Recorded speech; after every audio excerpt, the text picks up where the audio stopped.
Hello बच्चों, let's see the question. So the question says why is ethyl amine more basic than aniline? So ये basically हमको यह क्या करना है, जो एमीन्स है, इथाइल एमीन भी एक एलिफेटिक प्राइमरी एमीन है और एनिलीन आपका एरोमेटिक एमीन है, तो इस दोनों का बेसिसिटी हमको कंपेयर करना है। तो चलिए सबसे पहले देखते हैं इस क्वेश्चन का की कॉन्सेप्ट क्या है। सो इस क्वेश्चन का की कॉन्सेप्ट है बेसिसिटी ऑफ एमीन्स। सो अभी देखिए, हम ऑर्गेनिक केमिस्ट्री में बेस किसको बोलेंगे, तो अगर हम एक प्राइमरी एमिन का ग्रुप ले NH2, सो यहाँ पे नाइट्रोजन के ऊपर लोन पेयर है, तो कोई भी स्पीसीज जो H प्लस एक्सेप्ट करता है उसको हम बेस बोलेंगे। सो यहाँ पे क्या होगा, नाइट्रोजन जो है लोन पेयर अवेलेबल है उसका, तो H प्लस एक्सेप्ट करके बनाएगा आपका NH3 प्लस। तो जिस इन किसी भी एमिन के जिसके नाइट्रोजन एटम के ऊपर लोन पेयर का अवेलेबिलिटी ज्यादा होगा, वही उतना आसानी से H प्लस एक्सेप्ट करेगा, तो वही उतना ज्यादा बेसिक होगा। सो अभी देखिए एनिलीन के केस में क्या होता है, अगर आप एनिलीन के केस में देखेंगे तो ये आपका एनिलीन है, ये रेजोनेंस करके आपका बनाएगा डबल बॉन्ड NH2 प्लस। कैसे होता है देखिए, नाइट्रोजन का लोन पेयर जो है वो यहाँ पे बॉन्ड बनाएगा, ये बॉन्ड यहाँ पे ब्रेक करेगा। अगेन आपका क्या होगा, अगेन ये वाला बॉन्ड यहाँ पे ब्रेक करेगा, यहाँ पे नेगेटिव चार्ज आएगा,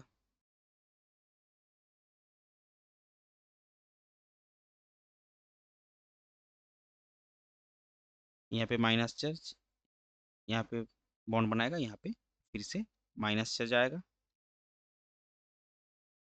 और ये माइनस चार्ज जो है वो लास्ट स्ट्रक्चर में आपका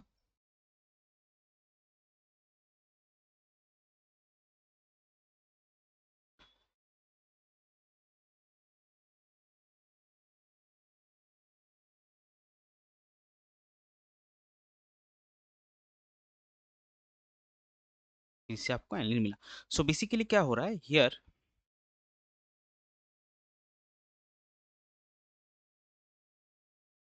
lone pair on in atom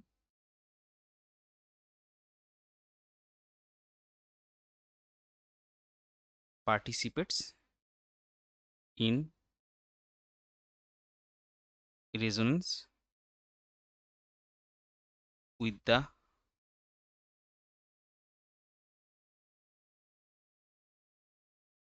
benzene ring, hence availability of lone pair decreases.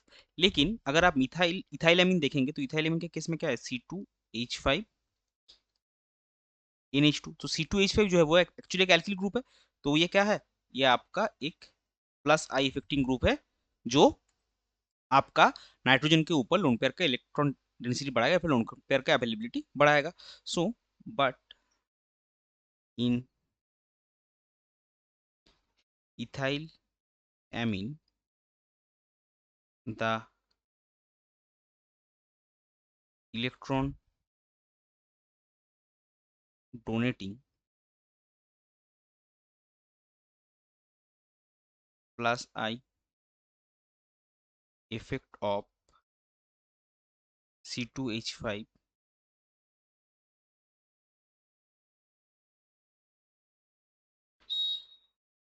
of C2H5 group increases the availability of lone pair on nitrogen atom, hence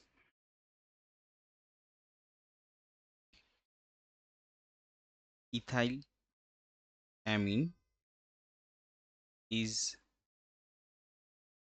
more basic than aniline. So अगर हम summarise करें तो aniline के case में क्या हो रहा है, एनिलीन के केस में जो नाइट्रोजन का लोन पेयर है वो बेंजीन रिंग के साथ रेजोनेंस में पार्टिसिपेट कर रहा है, तो उसका अवेलेबिलिटी क्या होगा, डिक्रीज करेगा। लेकिन जो आपका इथाइल एमिन है उसमें क्या है, उसमें जो C2H5 इथाइल ग्रुप है उसका प्लस आई इफेक्ट है, ग्रुप इफेक्ट है जो इलेक्ट्रॉन डोनेटिंग है, तो वो नाइट्रोजन के ऊपर लोन पेयर का अवेलेबिलिटी बढ़ाएगा। दिस इज व्हाई इथाइलेमिन जो है वो एनिलीन से ज्यादा बेसिक होगा। सो ये था आपका क्वेश्चन का final answer. I hope you understood it well. Best of luck. Thank you.